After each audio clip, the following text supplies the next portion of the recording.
Hello guys, welcome to culture India. మన దేశంలో ఎన్నో స్కామ్లు జరుగుతున్నాయి. మనకు తెలిసినవి కొన్ని అయితే తెలియని వేలల్లో ఉన్నాయి. సో తాజాగా మన హైదరాబాద్లో జరిగిన 120 కోట్ల స్కామ్ గురించి ఈ వీడియోలో తెలుసుకుందాం. సో ఈ స్కామ్ని ఎవరు చేశారు, ఎలా చేశారు, సో ఈ స్కామ్ గురించి ఫుల్ డీటెయిల్స్ ఈ వీడియోలో తెలుసుకుందాం. Let's get in to the video. ఈ స్కామ్ ఒక చిట్ ఫండ్ స్కామ్. ఈ చిట్ ఫండ్ స్కామ్ చాలామందిని తీవ్రంగా ప్రభావితం చేసింది. ముఖ్యంగా వారు కష్టపడి సంపాదించిన డబ్బును చిట్ ఫండ్స్లో పెట్టిన మధ్యతరగతి పేద ప్రజలను చాలా ప్రభావితం చేసింది. ఇలాంటి స్కామ్లకు ప్రధాన కారణం ఏమిటంటే ప్రజలు ఈజీగా మనీ కోసం, ఎక్కువ లాభాల కోసం కళ్ళు మూసుకొని నమ్మడం. ఈ విషయాలను స్కామర్లు బాగా గ్రాప్ చేసుకుంటున్నారు. ఈ స్కామర్లు మొదట్లో నిజాయితీగా ప్రవర్తించి కొంతమందికి డబ్బు తిరిగి ఇస్తారు. అప్పుడు చాలామంది వారిని నమ్మేస్తారు. కానీ పెద్ద మొత్తాలు వచ్చే సమయానికి వాళ్ళు డబ్బు వసూలు చేసుకొని చివరికి స్కామ్ చేసి పారిపోతారు.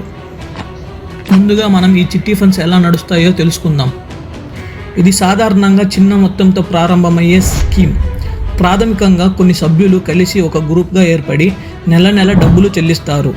ఉదాహరణకు 50,000 చిట్టి ఫండ్ ఓపెన్ చేసిందనుకోండి. దీని కాల పరిమితి 1 సంవత్సరం లేదా 2 సంవత్సరాలు ఉంటుంది. ప్రతి నెల సభ్యులు నిర్ణీత మొత్తాన్ని చెల్లిస్తారు. దీని వేలం విధానం ఎలా ఉంటుందంటే, డబ్బు అత్యవసరంగా కావలసిన వారు తక్కువ మొత్తానికి పాట పాడుతారు. ఉదాహరణకు ఒక వ్యక్తికి అత్యవసరం అని అనుకుంటే 45,000కే తాను తీసుకుంటానని చెప్పవచ్చు. ఇంకొకరు 40,000కే సరిపోతుందని చెబితే అతడికి ఆ డబ్బు లభిస్తుంది. మిగిలిన 10,000 గ్రూప్ సభ్యులు పంచుకుంటారు. ఈ విధంగా చివరి వరకు చిట్ ఫండ్స్ కొనసాగుతుంది. స్కామ్ అంటేనే మనకు గుర్తుకు వచ్చేది 1992 stock market scam, AgriGold scam లాంటివి. అయితే ఇలాంటివి ఘనకార్యాలు మన నగరాలలో కూడా జరుగుతున్నాయి. హైదరాబాద్లోని ఎస్ఆర్ నగర్లో మరో భారీ చిట్ ఫండ్ స్కామ్ వెలుగులోకి వచ్చింది. అందుబాటులో ఉన్న లెక్కల ప్రకారం దాదాపు 120 కోట్లు మోసపోయినట్లు తెలుస్తుంది. ఈ స్కామ్ ఏకంగా అనంతపురం, కర్నూలు, గుత్తి, ఓర్వకల్, కేబిహెచ్పి, మియాపూర్ ప్రాంతాలలోనే కాకుండా యుఎస్, సింగపూర్, మలేషియా, ఆస్ట్రేలియా వరకు విస్తరించిందని సమాచారం.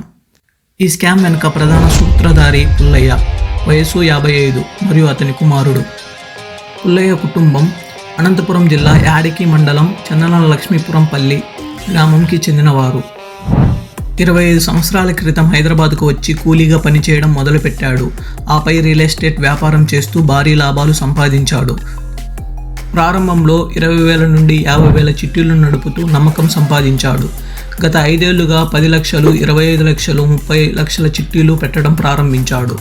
చిన్న చిట్టీలకు డబ్బులు సమయానికి చెల్లించేవాడు. పెద్ద మొత్తానికి వచ్చేసరికి నిందితుడు మోసం చేయడం మొదలుపెట్టాడు.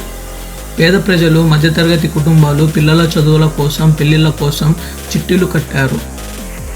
ఆకర్షణీయమైన లాభాలు మరియు అధిక వడ్డీ రేట్లు చూపి ప్రజలను మోసం చేశాడు.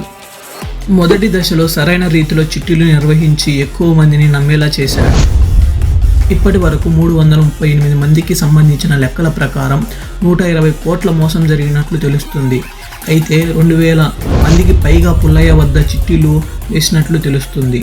పుల్లయ్య ఈ నెల 23 నుంచి 26 లోపు డబ్బులు ఇస్తానని చెప్పి ఫిబ్రవరి 21న కుటుంబంతో సహా పారిపోయాడు. ఇంటికి ముందు సీసీ కెమెరాలు ఏర్పాటు చేసుకొని ఎవరు వస్తున్నారో గమనిస్తూ ఫోన్లో బెదిరిస్తున్నాడు.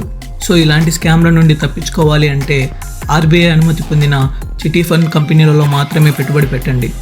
అధిక వడ్డీలు, లాభాల ఆశతో ఎవరిని నమ్మకండి. మీకు ఈ వీడియో ఇన్ఫర్మేటివ్గా అనిపిస్తే లైక్ చేసి షేర్ చేయండి. అలాగే సబ్స్క్రైబ్ చేసుకోండి. Thank you.